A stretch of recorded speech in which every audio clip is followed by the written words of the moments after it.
وآله وصحبه وسلم. اللهم لا سهل إلا ما جعلته سهلا وأنت تجعل الحزن لو شئت سهلا سهل لنا عمرنا فهمنا دروسنا وانفعنا بما علمتنا وزدنا علما نافعا. أريد أن كتاب درس منهم إقال قدام بقال ويودري هير سبول هير سنغول كوانا الله. باب ما جاء في ذبح لغير الله ككتاب ملخص شرح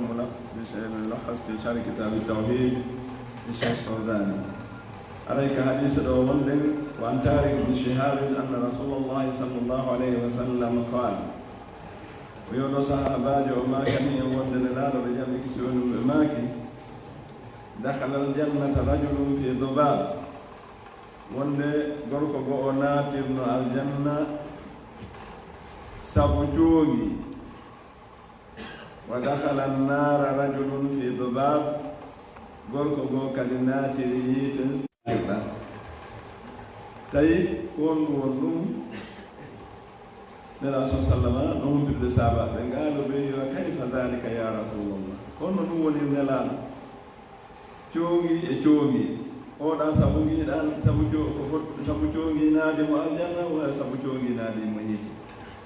qala nelaɗo maake sallllahu alayhi wa sallam marra rajulani ala qawmin lahum sanam o wi worɓe ɗiɗo rewno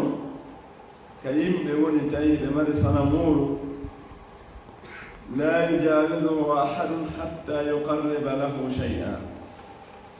goɗɗa e ndun sanamuru ɗon ɓe jooɗi ayndu ɗon kala gooto rewata ɗon feƴƴa haa o ɓattora sanamuru ndun goɗɗum bi ma'ana o ɓattora sanamuru ndun woɓgol ma'ana wasi rewaynu ɓattora ndu goɗɗum ka teddingol ndu e ka mawningol ndu qaalu li ahadihima ɓe wi'ani goɗɗo e ɓeeɗo ɗiɗo qarrib ɗaɓɓu ko ɓattoraa ɗo qala o wi laysa indi shay'un uqarrib o wi hay fof mi jogaaki ko mi ɓattorta ɗo ko mi watta ɗo goɗɗum sadaka mi ma'ana fiyo mi ɓattorngi ɗo nduɗo sanamo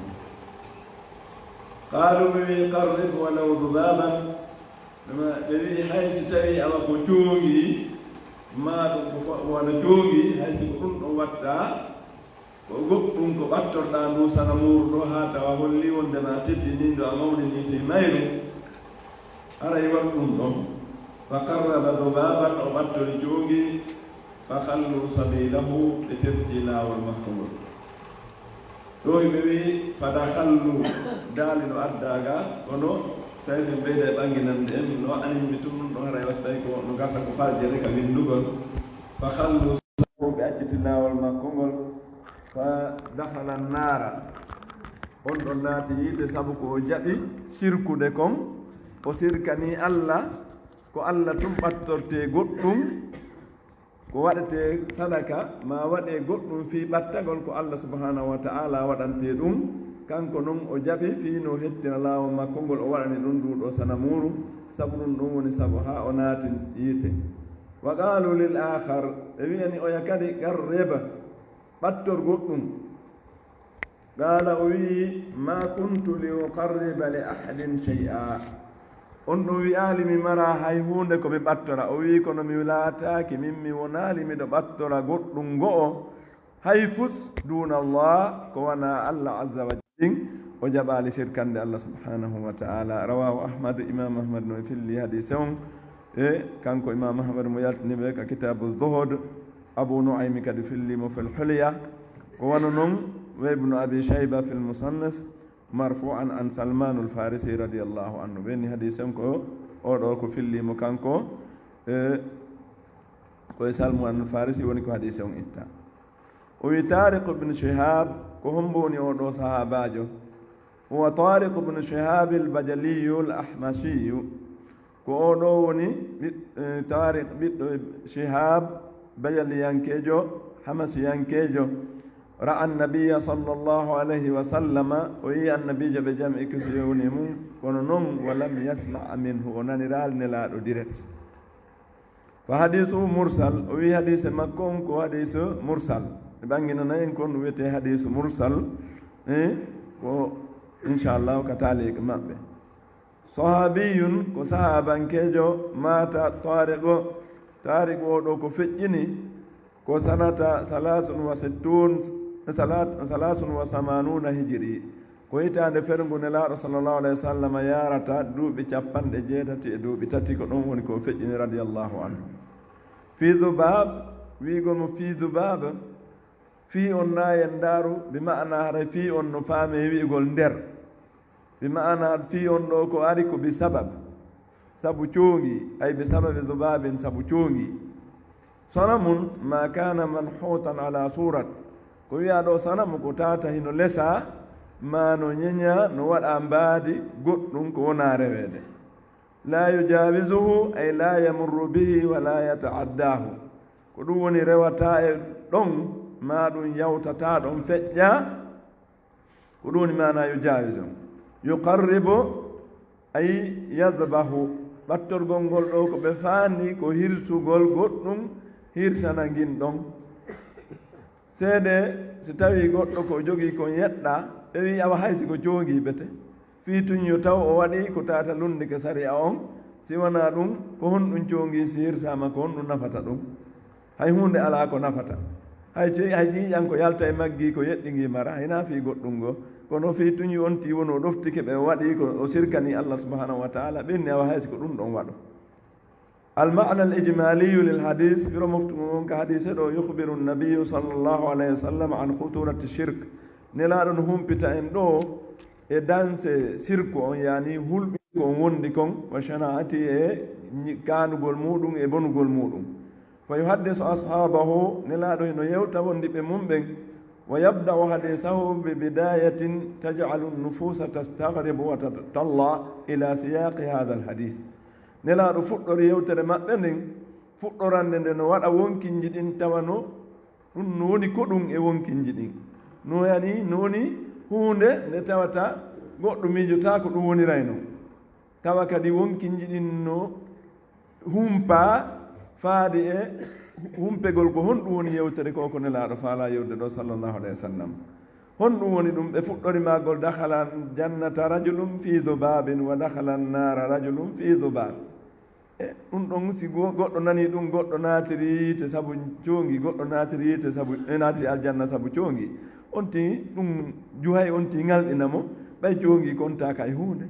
si wona kullum tun hokkete kon pottine takko yimɓe ɓen si woni ɗum ɗo woni sabu goɗɗo naati yiite ɗum woni sabu goɗɗo naati aljanna o anndi haray wona ɗo yewtede on humpeteki san ko honɗum waɗi haa ɓeeɗo waɗi haa oɗa ɗum ɗon naadi mo yiite ɗum ɗon waɗi haa oɗa naadi mo aljanna pooɗi tawi wonkinji ɗin e ko humpegol chey'un yasirum hunde seeɗaare ni sababa amran khatiran ɗum woni sabu alhaali hulɓiniiɗo fiyaake hulɓiniiɗo wa awjaba suala an tafsilihi ɗum ɗon waɗɗini yo sahaba ɓe landito e fensitaneede ɗum ɗo wa huna yufassilu fa yaqul nelaaɗo hino fensita ɗo ɓe maaki inna rajulain an tabitino worɓe ɗiɗo yadharu annahuma min bani israil o wi soggo ndewten nden ɗo no ɓangi no feeña wondema ɓen ko jeyaɓe yimɓe bani israila en nu nelaaɗo no fillaade ko feƴƴi e fee maɓɓe arada al ubura min ma makanin yahillu fi sahatihi sonamun ɓen ɗon arada ɓen ɗiɗo faandi al ubura feƴƴugol taƴita ma makanin wonde nokku yahillu fi sahatihi sonam hino woni e nden nokkure ɗon e nden tande ɗon ɗen sanamuru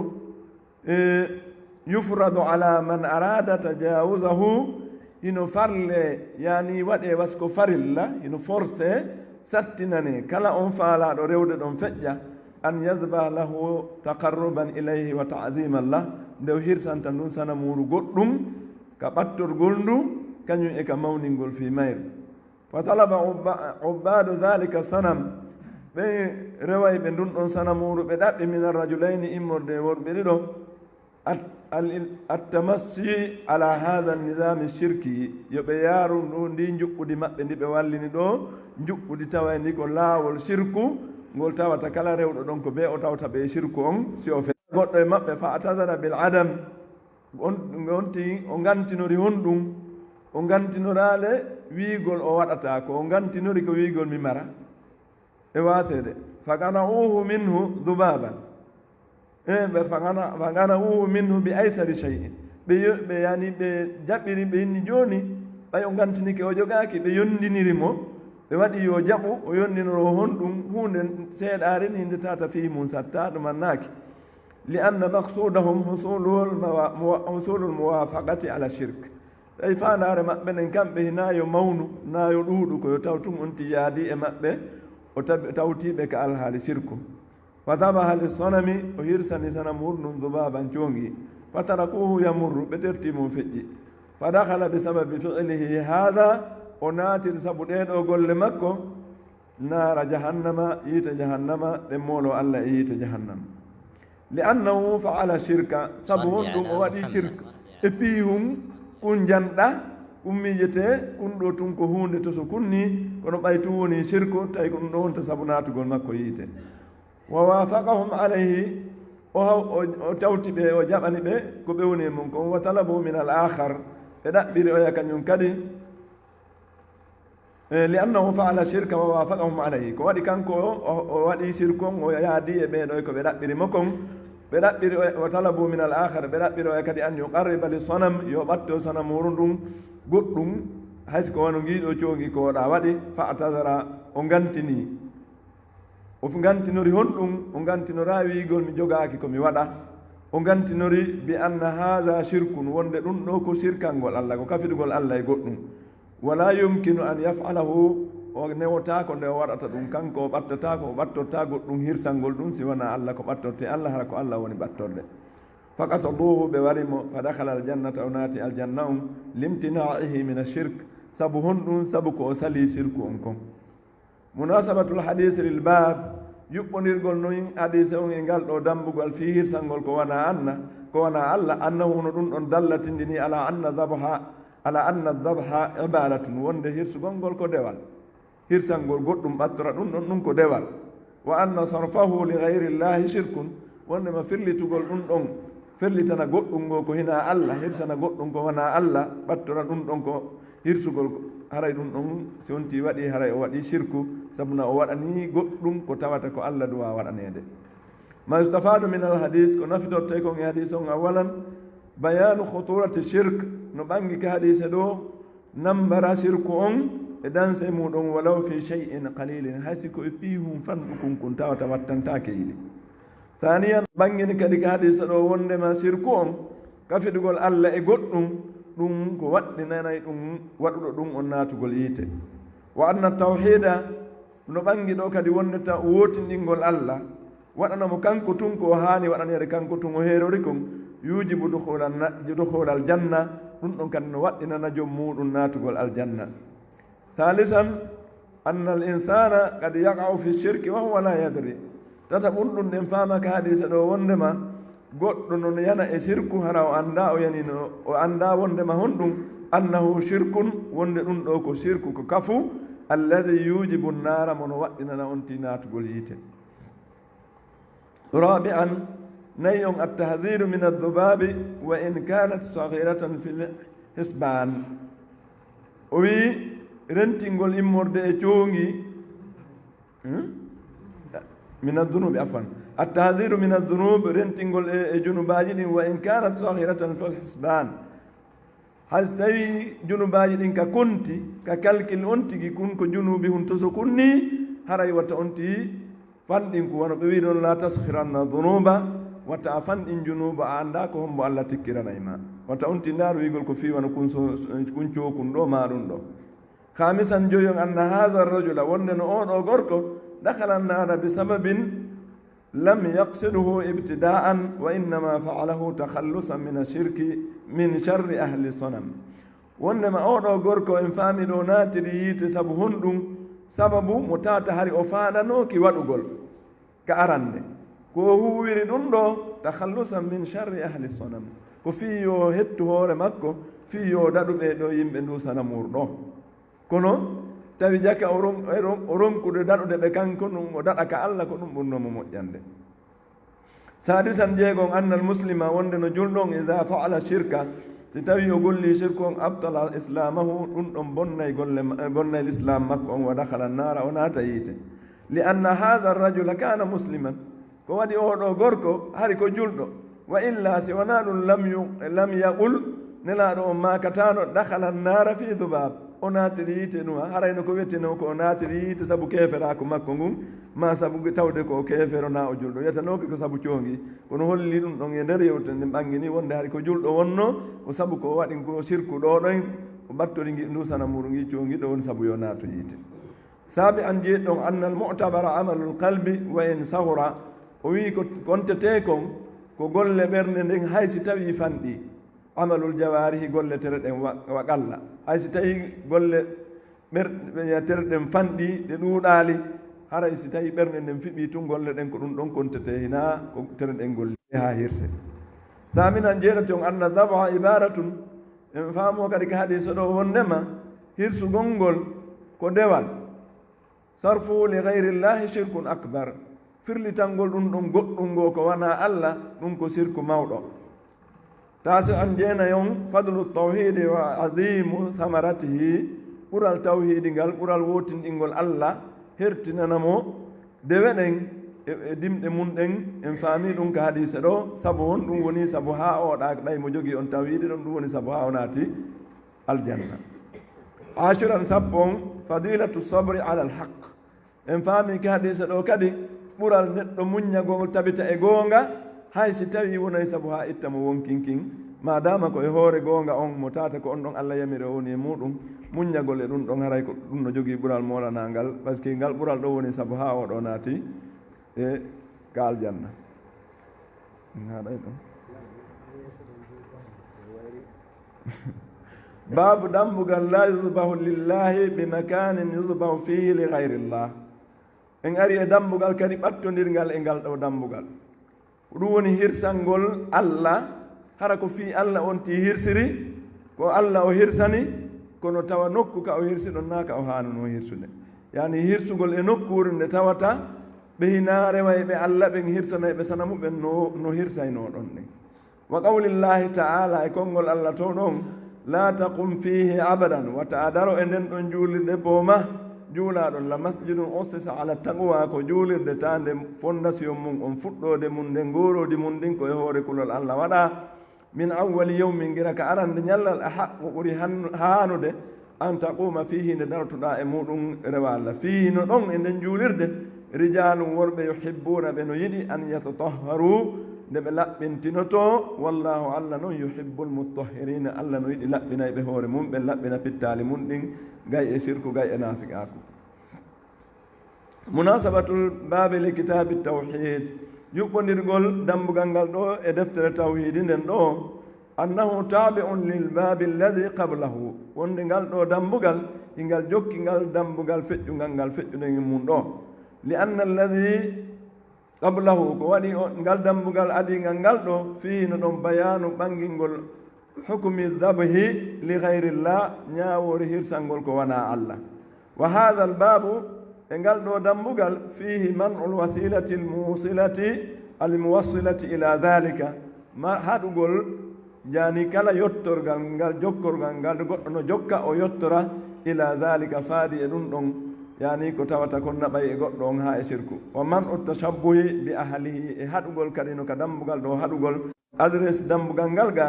ay o idda li dhalika tawi ɗon no eɗɗana fi ka hirsane ko wona allah wa qusida min ajlihi ɗum ko faanda ko fii hirsangol ko wona allah tum la tagum fihi wigol ɗum ɗon ka aya ɗo la tusalli fi masjidi dirar wata a juulu e nde e juulirde dirar ɗen anndi ko juulirde nde naafiqi ɓe mahuno tawi nelaaɗo sallllahu alayhi wa sallam eɓe habbitori nelaaɗo fiyo ɓe arɓe juulan ɗon tawi ko fii senndidir ɗum hakkunde gomɗiɓe ɓen waɗa ɓe peccoy peccoy la tagum fihi wigol ɗum ɗon la tusalli ay fi masjidi dirar wata juulo e mayre la masjidin ussisa o wi wigol ko juulirde nde tawata no fuɗɗora ay buniya nde mahirama ala taqwa ala taatillahi wa rasulihi e hoore ɗoftare allah e nelaaɗo on ko ɗum woni ko juulde nden mahira koye nden ɗon laganima ka darɗa juula almutahhirin alladina yatatahharuna min al anjas ko ɓen ɓe no laɓɓintino immorde e tuundiji alhissiyati wal ma'nawiya kañum e so e teeɗi ma ɗum tawayɗi ko ma'ana iɗen anndi wi ma'ana wono sirku on ko tuundi kono tuundi nin ko ma'anawi wona ko wiyete doloke on ɗo no tuuni ko goɗɗo yiyata ma ɗum ko ɓanndu ndun tuuni kono ko haray ko ka finde tuuni ka nder wonki ko toon tuuni ndi woni alma'na alijmaliyu lil aya firo moftugo ngo wonande oɗo aya yanha llahu subhanahu wa rasulahu nelaɗo on allah subhanahu wa ta'ala no haɗa nelaɗo makko on sallllahu alayhi wa sallam ani solati fi masjidi dirar gay juulugol ka juulirde nde ɗo allazi banahu lmunafiqun nde tata ko nafiqiɓe woni ko mahinde madarratan li masjidi guba fi lorrugol juulirde won guba on wa kufran billahi ɓe mahirde kadi fi yeddir ɗum allah wa rasuli e nulaɗo makko on sallllahu alayhi wa sallam wa talabu min arrasuli sallllahu alayhi wa sallam ɓeɗo nafiqiɓe ɓe ɗaɓɓiri nelaɗo on an yusalliya fihi nde nelaɗo juultaka juulde toon liyattahidu min dhalika hujjatan fiyo ɓe waɗa ɗum ɗon hujja ɓe waɗa ɗum ɗon dalil yubarriruna biha amalahum tawa hiɓe hannde kadi ɓe moƴƴintinira ɗum ɗon ɓe noddira ɗum ɗon e golle maɓɓe ɗen wa yasturuna biha ɓe suuɗira ɗum ɗon batilahum mereji maɓɓe ɗin fa wa'adahum sallllahu alayhi wa sallama nelaɗo foɗi ɓe an yaf'ala ma talabuhu nde o waɗata ko ɓe ɗaɓɓirimo kon wa lam ya'lam qasdahum as-sayyi'a tawi nelaɗo kañum faamali fandare maɓɓe bonde nden ko ɓe faandi kon fa nahahu llahu an dhalika allahu subhanahu wa ta'ala haɗi ɗum nelaɗo makko on sallllahu alayhi wa sallama wa hassahu ala salati fi masjidi quba allah rerɗin nelaɗo on juuloygol ka juulirde quba allazi buniya ala ta'ati